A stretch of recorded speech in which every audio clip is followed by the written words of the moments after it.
En 2019, HBO diffuse Tchernobyl, une mini-série de 5 épisodes sur l'accident nucléaire de Tchernobyl qui a eu lieu le 26 avril 1986. Classé catégorie 7 sur l'échelle des catastrophes nucléaires, cet accident a bien failli éradiquer toute forme de vie sur le continent européen, et ce notamment à cause des radiations. La série insiste à de nombreuses reprises sur cet ennemi invisible en mettant en lumière sa forte dangerosité, mais aussi sa rapide propagation. Et aujourd'hui, je vous propose de redécouvrir la série Tchernobyl en analysant comment la réalisation montre-t-elle cet ennemi invisible qu'est la radiation.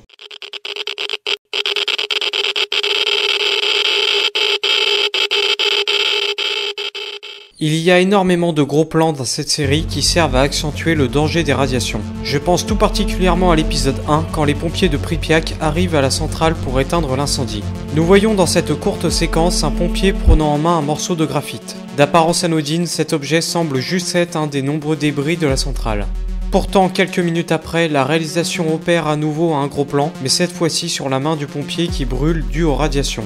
Nous comprenons donc, et grâce au plan rapproché, que les débris de graphite sont contaminés et directement mortels pour tous les humains se trouvant dans leur rayon d'action. Suite à cela, le collègue du pompier contaminé contemple à nouveau le morceau de graphite, ce qui donne lieu à un plan subjectif rapproché. Simplement par le montage et la réalisation avec ces gros plans, le public comprend immédiatement que tous les pompiers vont bientôt être à leur tour contaminés par les radiations qui s'échappent du cœur du réacteur. Cette information bien prise en compte par le public, la réalisation joue de la non-connaissance des personnages sur ce danger invisible, à l'image des infirmières à l'hôpital de Pripyat. Nous pouvons observer dans cette séquence glaçante le personnel hospitalier déshabillant les pompiers qui sont intervenus sur le réacteur 4 de la centrale. Comprenant que leurs tenues sont irradiées, les infirmières décident de stocker leur uniforme dans les sous-sols de l'hôpital. Sans s'en rendre directement compte, les infirmières sont contaminées à leur tour par le simple fait de toucher les tenues des pompiers, et cela est parfaitement illustré par ce nouveau plan rapproché sur la main de la jeune femme.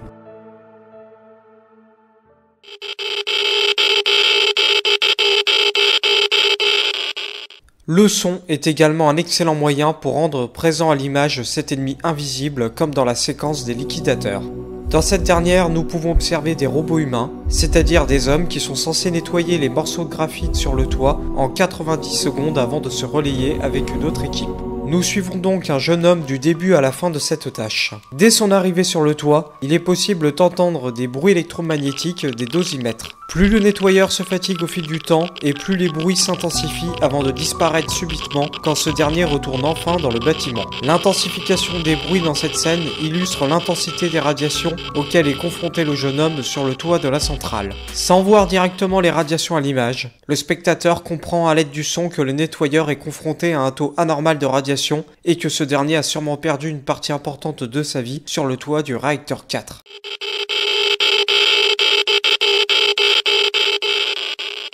Tout au long de la série, il est possible d'apercevoir la majorité des personnages fumant une cigarette. Évidemment, cela semble parfaitement logique quand on sait le nombre de personnes qui fumaient à cette époque.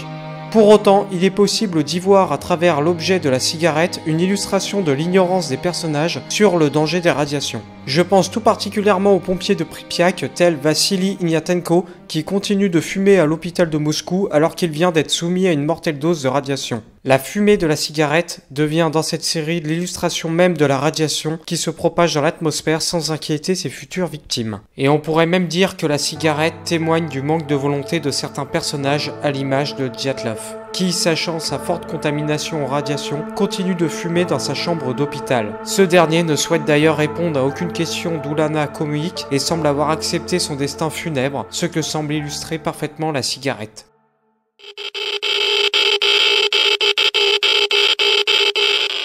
Tout au long de la série, l'eau est régulièrement utilisée afin de matérialiser la radiation et cette idée se retrouve dans de nombreuses scènes. Par exemple, dans l'épisode 2, un militaire effectue un nouveau relevé de taux de radiation en se rapprochant de la centrale à l'aide d'un camion. Directement revenu, le véhicule est nettoyé, c'est à ce moment précis que la réalisation insiste sur la propagation de l'eau à l'aide d'un plan rapproché. En zoomant sur la propagation de cette dernière, la réalisation nous fait immédiatement comprendre que cette eau d'apparence anodine est contaminée à son tour. De plus, cela suggère également que les radiations peuvent circuler aisément dans l'atmosphère à l'aide de l'eau qui se déplace de haut en bas sur toutes les parois du camion.